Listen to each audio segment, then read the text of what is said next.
સર્વે ભક્તોને જય દ્વારકાધીશ, મહાદેવ હર, જય માતાજી। આવો આજના સત્સંગમાં આપણે પુરાણ પ્રસાદ પ્રાપ્ત કરીએ। આજે પાવન દિવસ એટલે કે આદ્રા નક્ષત્ર, ભગવાન શિવજી મહારાજ ભોળાનાથનું પૃથ્વી ઉપર લિંગના રૂપે પ્રાગટ્ય દિવસ એટલે આજના દિવસે લગભગ આજે સવારે 8:49 થી આવતીકાલે સવારના 6 વાગ્યા સુધી આદ્રા નક્ષત્ર છે। તો ભગવાન મહાદેવની પૂજાનો બહુ મોટો મહિમા છે। ભગવાન મહાદેવના દર્શન કરવા, એની ધજાના દર્શન કરવા, તેમજ અભિષેક પૂજા આરતી કરવા, દીપમાળા પ્રગટાવવી અને આવું કરવાથી તમારા અનેક જન્મોના પાપો છે તે બધા નષ્ટ થઈ જાય અને અક્ષય ફળની પ્રાપ્તિ થાય।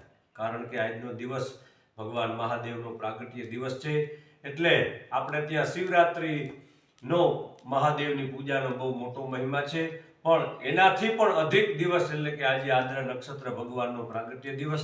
તો આજના દિવસે ગમે ત્યારે સમય મળે ત્યારે ભગવાન મહાદેવના દર્શન કરજો, અભિષેક પૂજા આરતી દીપમાળા પ્રગટાવજો અને ધૂન તેમજ સંકીર્તન કરશો।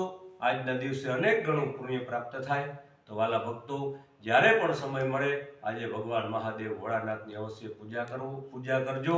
સર્વે ભક્તોને મહાદેવ હર, જય દ્વારકાધીશ, જય માતાજી।